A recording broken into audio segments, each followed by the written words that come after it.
I don't know if I told you guys, but whenever I finish watching those awful movies, I go out and howl at the moon full of pain and sorrow. Feel like telling me about it? Yoo-hoo! And thanks for tuning in to another awful movie review. With a title as generic as The Werewolf, I went in not expecting too much. Just a low-budget, fun, popcorn horror movie about werewolves. And believe it or not, I got just that. Except that you can take out the fun part of it, because this doesn't deliver any kicks and is almost as effective as taking a sleeping pill. That being said, if there's a bad movie you'd like me to review, leave me a comment down below.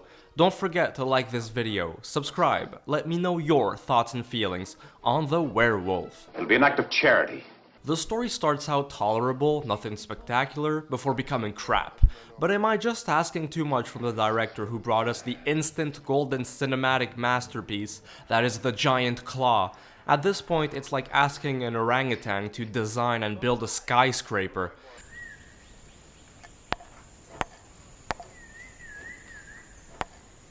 In this by-the-numbers schlocky B-picture, which fails to differentiate itself from all the other shit just like it released at the time, it opens up in a snowy mountain village, at Chad's place to be precise. Is it filled with Chads, you may ask? No, but there is a mysterious drifter named Duncan who walks in, and soon attracts unwanted attention. He possesses the outstanding capacity to turn into a werewolf.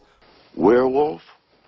If you think I'm going to put that in my medical report. With a fancy imperial mustache. To be honest, the werewolf makeup looks fine for the time and budget, although his pointy ears remind me more of a goblin. But where the hell did Duncan come out of, and what's his story? Well, it's up to the sheriff, played by Don Megawan, a doctor, and his niece to find out. This Don in question partially played the Gillman in The Creature Walks Among Us, and would go on to star in the dreadful Creation of the Humanoids, one of the worst movies ever made. Alright, if that's the way you feel. That being said, I found his performance to be decent for this type of movie. I was pleasantly surprised. Why? Why should I? But the same cannot be said for actor Stephen Rich playing Duncan, who gives a hokey and pathetic act. I was dreaming. I know I was dreaming. It could only be that some animal came by while I was asleep. The character is always confused, sad, and crying, a complete wimp. Would you care to tell that to his wife and son? The film adopts a very dramatic approach, instead of playing it as a straight-up horror story, and that's one of the problems, because seeing Mr. Rich's awful acting and him sobbing with his family is really, absolutely, super-duper, incredibly cringe. There's no other way to put it. It's just cringe. You know, Jack, when this is over with, I'm gonna get drunk, stay that way for a whole week.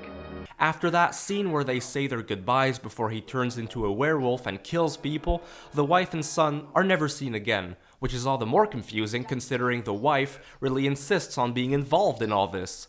Duncan was the victim of a science experiment gone wrong.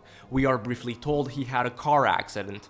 2 doctors bring him in and use him as a human guinea pig for a new serum they're working on called Irradiated Wolf Serum, a product which, when perfected, will give immunity to only a select number of people to survive the radiation from a future nuclear holocaust. Planning a bit ahead, I see.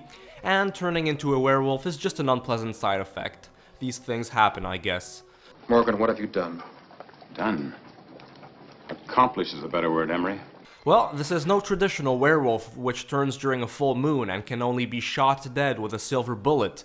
Oh, there ain't ever been wolves around here. No, we've got ourselves a beast straight out of the laboratory, an atomic werewolf. You two are giving me the creeps. It's gonna be interesting to see how the movie justifies all of this. Oh wait, it doesn't.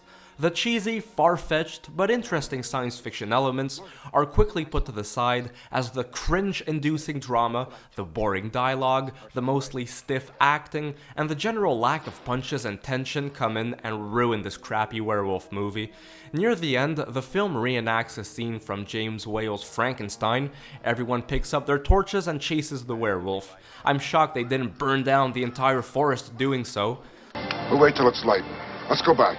I think this is a really stupid move. They had the wounded creature in front of them. This was their opportunity to kill it once and for all and bring peace and safety back to the area. But by waiting it out until the next day, this thing could be long gone and butchering other innocent civilians. Way to go, Sheriff.